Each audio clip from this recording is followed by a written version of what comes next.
اس مدفون خزانے کو جو امام مہدی علیہ السلام تقسیم فرمائیں گے تاج الکعبہ کہا جاتا ہے، رتاج الکعبہ کہا جاتا ہے۔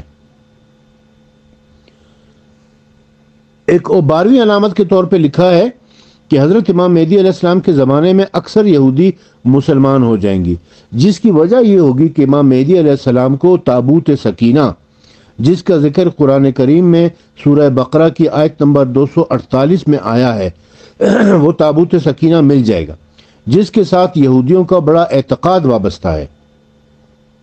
اس لیے وہ اس تابوت سکینہ کو امام مہدی علیہ السلام کے پاس دیکھ کر مسلمان ہو جائیں گے۔ چنانچہ نواب صدیق حسن خان بھوپالی لکھتے ہیں کہ من جملہ ان علامات کے ایک علامت یہ بھی ہے کہ امام مہدی علیہ السلام تابوت سکینہ کو انتقائیہ کی کسی غار میں بحر تبریہ سے نکال کر بیت المقدس میں رکھ دیں گے، جس کو دیکھ کر سوائے چند ایک کے باقی سارے یہودی مسلمان ہو جائیں گے۔ میں تھوڑا سا تابوت سکینہ کے حوالے سے عرض کروں کہ تابوت سکینہ میں امام علی علیہ السلام کی لکھی ہوئی مصحف فاطمہ، کتاب الجفر اور کتاب الجامع کے علاوہ انبیاء کرام کے تبرکات، مثلا حضرت موسیٰ علیہ السلام کا عصا، حضرت سلیمان علیہ السلام کی انگوٹھی، حضرت یوسف علیہ السلام کی قمیض، حضرت ابراہیم علیہ السلام کی عبا، رسول اکرم صلی اللہ علیہ وسلم کا عمامہ اور حضرت علی علیہ السلام کی تلوار ذوالفقار وغیرہ موجود ہوں گی۔ یہ تمام تبرکات امام مہدی علیہ السلام کے پاس ہوں گے، بلکہ زیب تن کیے ہوئے ہوں گے، جو ان کے حقیقی اور سچے امام مہدی ہونے کی نشانی ہوگی۔ مزید یہ کہ وہ تمام معجزات بھی ہوں گے جو انبیاء کرام کے تبرکات میں ہوتے ہیں، یعنی جو حضرت موسیٰ علیہ السلام کے عصا میں جو معجزہ موجود تھا وہ امام مہدی کے پاس ہوگا، جو حضرت سلیمان کی انگوٹھی میں معجزہ تھا وہ امام مہدی کے پاس ہوگا۔ 13ویں علامت کے طور پہ لکھتے ہیں کہ قرآن کریم میں حضرت موسیٰ علیہ السلام کے لیے دریائے نیل کا پھٹ کر دوبارہ ہموار راستہ بنانا صراحتاً مذکور ہے، جس کا انفلاق بحرے سے تعبیر کیا جاتا ہے۔ بعینہ ہی اسی طرح امام مہدی علیہ السلام کے زمانے میں بھی انفلاق بحر ہوگا، یعنی جس طرح حضرت موسیٰ علیہ السلام کے زمانے میں دریائے نیل جو ہے وہ پھٹ گیا تھا اور اس میں خشک راستہ بن گیا تھا، اسی طرح امام مہدی علیہ السلام کے زمانے میں بھی دریائے نیل جو ہے وہ پھٹ جائے گا اور اس میں راستہ بن جائے گا۔ 14ویں علامت کے طور پہ ہے کہ علامہ نعیم بن حماد نے لکھا ہے کہ امام مہدی علیہ السلام کے ظہور کی علامت وہ چند جھنڈے ہیں جو مغرب کی طرف سے آئیں گے اور ان کا سردار قبیلہ کندہ کا ایک لنگڑا شخص ہوگا۔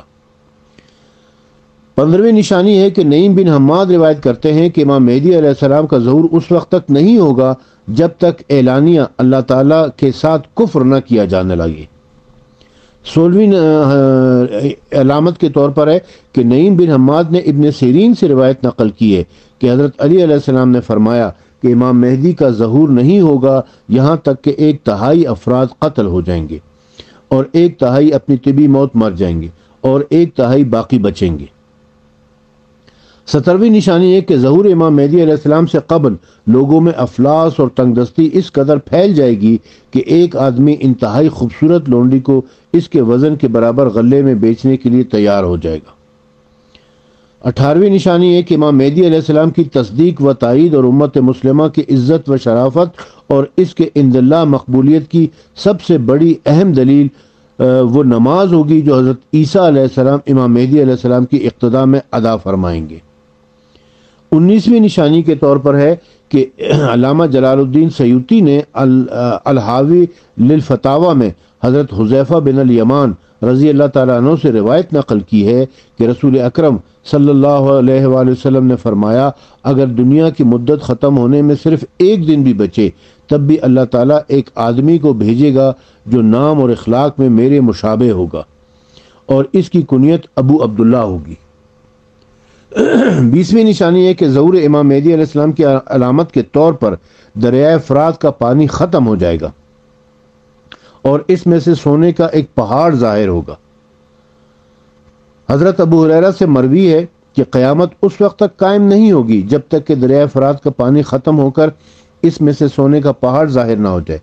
لوگ اس کے حصول کے لیے ایک دوسرے سے اتنا لڑیں گے کہ ہر 10 میں سے 9 آدمی قتل ہو جائیں گے۔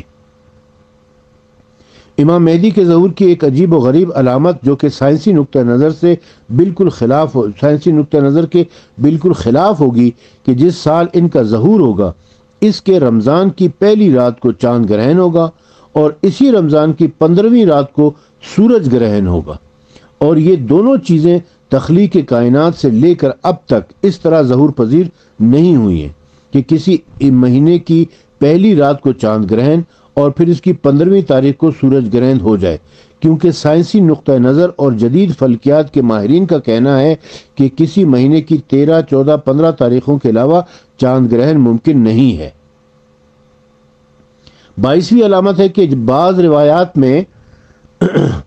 بعض روایت سے معلوم ہوتا ہے کہ اس سال رمضان کے مہینے میں 2 مرتبہ چاند گرہن ہوگا، ایک مرتبہ تو پہلی تاریخ کو اور دوسرا اس کے علاوہ ہوگا، اور ایک مہینے میں 2 مرتبہ چاند گرہن ہونا بھی جدید فلکیات کی روح سے ناممکن ہے۔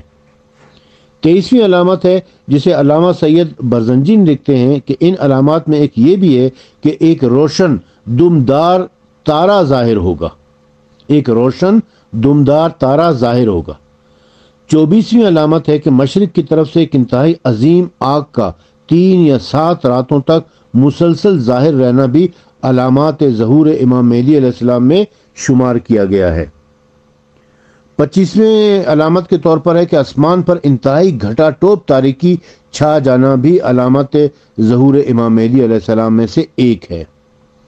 26واں آسمان کی انتہائی سرخ ہو جانا اور اس سرخی کا افق پر پھیل جانا۔ دیکھیں، ایک تو یہ سرخی ہوتی ہے نا جو عموماً آپ کو مغرب کے وقت نظر آتی ہے، جو سورج غروب ہونے کے بعد ایک ہلکی سی سرخی ظاہر ہوتی ہے، یہ وہ سرخی نہیں ہے، یہ پورے آسمان کا سرخ ہو جانا ہے۔ 27ویں علامت کے طور پر ہے کہ آسمان سے ایک ایسی آواز کا آنا جو تمام اہل زمین سن لیں گے، اور عجیب تر بات ہوگی کہ وہ آواز ہر زبان والے کو اس کی زبان میں سنائی دے گی، یعنی اردو بولنے والا اردو میں، پنجابی والا پنجابی میں، پشتو والا پشتو میں، پرشین والا پرشین میں، بلوچی والا بلوچی میں، سندھی والا سندھی میں، ہر زبان کا، جرمن والا جرمن میں، فرینچ والا فرینچ میں، انگلش والا انگلش میں، ہر زبان بولنے والا اپنی زبان میں اس آواز کو سنے گا۔ 28ویں نشانی ہے کہ شام کی ہرستہ نامی بستی کے زمین میں دھنسا دیا جائے گا۔ 29واں ہے کہ نفس زکیہ سے مراد ایک شریف آدمی، نفس زکیہ کا قتل بھی ظہور امام مہدی کے علامات میں سے ایک ہے۔ 30ویں میں ہے کہ خراسان کی طرف سے سیاہ جھنڈوں کا آنا۔ اب یہ خراسان کی طرف سے سیاہ جھنڈوں کا جو آنا ہے، اس کے حوالے سے میں بیان کر چکا ہوں پہلے بھی ایک وائس نوٹ میں، کہ وہ جو سیاہ جھنڈے ہیں وہ خراسان سے مراد کیا ہے؟ ایران، آذربائیجان، افغانستان، پاکستان کا جو بلوچستان کا علاقہ ہے یہ، اور خراسان اور ہند کا لفظ بھی آتا ہے جس میں انڈیا اور پاکستان بھی شامل ہے۔ 31ویں علامات کے طور پر ہے کہ ایک کان کے پاس لوگوں کا دھنس جانا۔ اس حوالے سے حضرت عبداللہ ابن عمر سے روایت نقل کی گئی ہے کہ قیامت کے قریب مختلف علاقوں سے مختلف دھاتوں کی کانیں برآمد ہوں گی، جن میں سے ایک کان حجاز کے قریب بھی ظاہر ہوگی۔ اس کے حصول کے لیے بدترین آدمی، جس کا لقب کثرت ظلم کی وجہ سے فرعون پر گیا ہوگا، آئے گا اور لوگوں کو اس میں کام کرنے پر لگا دے گا۔ لوگ اس میں کام کر رہے ہوں گے کہ سونے کی ایک اور کان ظاہر ہوگی، اور اس کو دیکھ کر وہ ابھی خوش ہو ہی رہے ہوں گے کہ اس کان میں کان سمیت دھنسا دیا جائے گا، یعنی وہ کان جو ہے وہ بالکل زمین کے اندر دھنس جائے گی۔ 32ویں نشانی ہے کہ علامہ سید برزنجی لکھتے ہیں کہ رسول اکرم صلی اللہ علیہ وآلہ وسلم نے فرمایا، قیامت اس وقت تک نہیں آئے گی جب تک زمانہ قریب نہ ہو جائے۔ اس تیزی سے گزرنے لگے گا کہ سال مہینے کے برابر، مہینہ ہفتوں کے برابر، ہفتے دن کے برابر، دن گھنٹوں کے برابر، اور گھنٹہ ایک شعلہ سلگنے کے برابر ہوگا۔ اس حدیث کی شرح میں ملا علی قاری متقی نے علامہ خطانی کا یہ قول نقل کیا ہے کہ ایسا امام مہدی علیہ السلام یا حضرت عیسیٰ علیہ السلام دونوں کے زمانے میں ہوگا۔ میں کہتا ہوں کہ آخری قول ہی زیادہ ظاہر ہے، کیونکہ یہ معاملہ خروج دجال کے وقت پیش آئے گا، اور دجال کا خروج ان دونوں بزرگوں کے زمانے میں ہی ہوگا۔ یہ وہ 32 علامات تھے جو کہ میں نے اہل سنت کے ایک عالم علامہ محمد ظفر اقبال کی کتاب سے درج کیے ہیں۔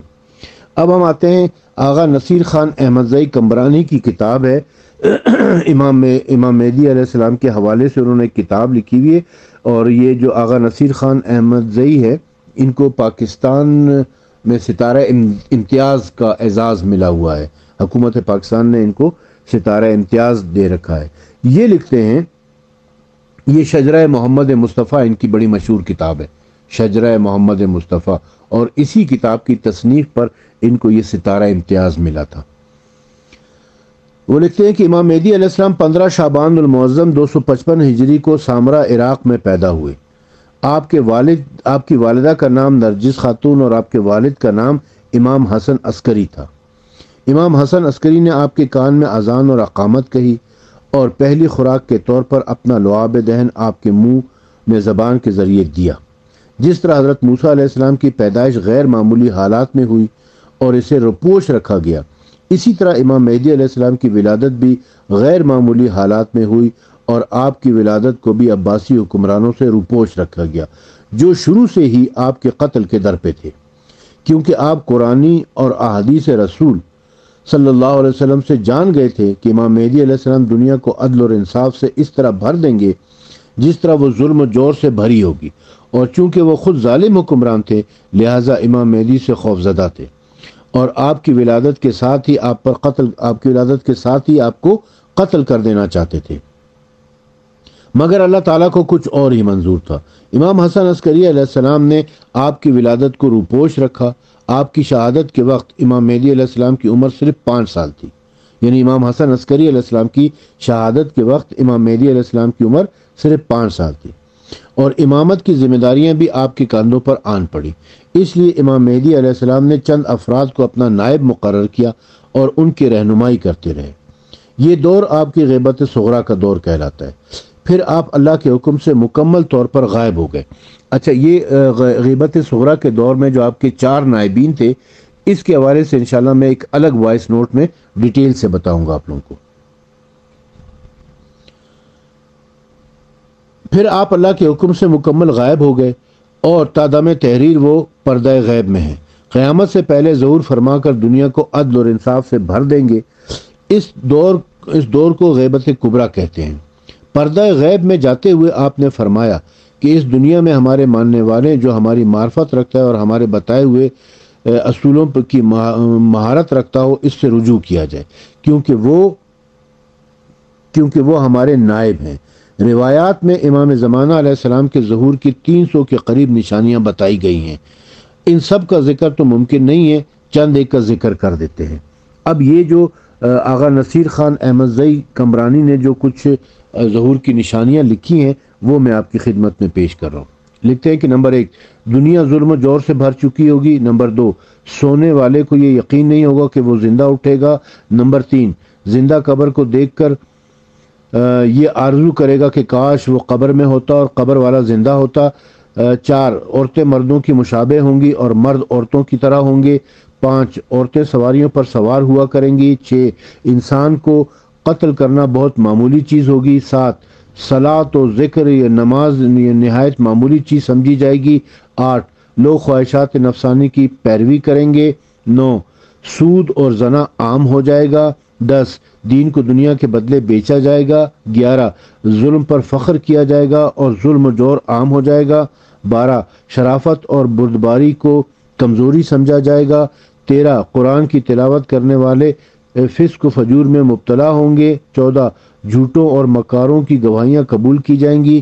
15، شہوت، جنسی بہراروی اور اس کے تمام ممکن خرابیاں عام ہو جائیں گی۔ 16، خدا کے مال کو مال غنیمت سمجھا جائے گا اور اس کا ناجائز کاموں میں استعمال عام ہو جائے گا۔ 17، ایک ہی ماہ میں چاند اور سورج گرہن ہوگا۔ 18، مشرق سے ایک ستارہ نکلے گا جس کی روشنی مغرب تک پہنچے گی۔ 20، ایک سرخی ظاہر ہوگی جو آسمان بلکہ سورج تک پر غالب آ جائے گی۔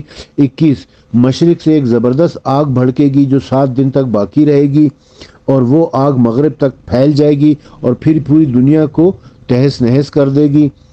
22، عرب مختلف ملکوں پر قبضہ کر لیں گے۔ 23 سیاہ آندیاں، زلزلے، زمین کا دھنس جانا، ناگہانی اموات کثرت سے ہوں گی۔ 24 خدا سے نہ ڈرنے والے مسجدوں پر قبضہ کر لیں گے۔ 25 یتیموں کا مال کھانے والوں کی تعریف کی جائے گی۔ 26 فیصلے کرنے والے خدا کی مرضی کے خلاف فیصلے کریں گے۔ 27 اوقات نماز کی پرواہ نہیں کی جائے گی۔ 28 لوگوں کی شکلیں انسانوں جیسی اور دل شیطانوں جیسے ہوں گے۔ 29 عمریں کم اور تمنائیں زیادہ ہوں گی۔ 30 حکمران شریر ہوں گے اور خدا کے حکم کے خلاف کام کریں گے۔ 31 درندے انسانوں سے باتیں کریں گے۔ 32 لوگ ایک دوسرے کو لوٹنے لگیں گے۔ 33 مردوں کی کمی اور عورتوں کی زیادتی ہوگی۔ 34 حجاز سے آگ نکلے گی۔ 35 مہنگائی حد سے بڑھ جائے گی۔ 36 سورج کے قریب ایک ہاتھ ظاہر ہوگا۔ 37 حج کے راستے بند کر دیے جائیں گے۔ عیسائیوں کی حکومت عام ہوگی۔ 38 عورتیں اونٹ کے کوہان جیسے بال بنائیں گی اور ایسے کپڑے پہنیں گی کہ برہنہ دکھائی دیں۔ 39 دجال کا خروج ہوگا۔ 40 حضرت عیسیٰ علیہ السلام آسمان سے نزول فرمائیں گے اور مہدی علیہ السلام کے پیچھے نماز پڑھیں گے۔ یہ انہوں نے 40 علامات انہوں نے لکھی ہیں۔ اور ویسے تو اگر ساری علامات کا ہم ذکر کرنا شروع کر دیں تو یہ کوئی 300 سے بھی زیادہ علامات بنتی ہیں۔ تو میں نے دو اہل سنت کے مستند کتابوں سے یہ کچھ علامات آپ کی خدمت میں پیش کر دی ہیں۔ باقی انشاءاللہ ساری علامات کا ذکر تو ظاہر ہے کہ ممکن نہیں ہے نا، تو یہ چند ایک آپ کی خدمت میں پیش کی ہیں۔ انشاءاللہ اس وائس نوٹ کا سلسلہ جاری رہے گا اور اگلے وائس نوٹ میں ہم انشاءاللہ امام مہدی علیہ السلام کے جو 4 خاص نائب ہیں ان کا ذکر آپ کی خدمت میں کریں گے تاکہ ان کی معرفت بھی حاصل ہو سکے اور ان کے بارے میں علم حاصل ہو سکے کہ انہوں نے کیا کیا کارکردگی دکھائی ہے۔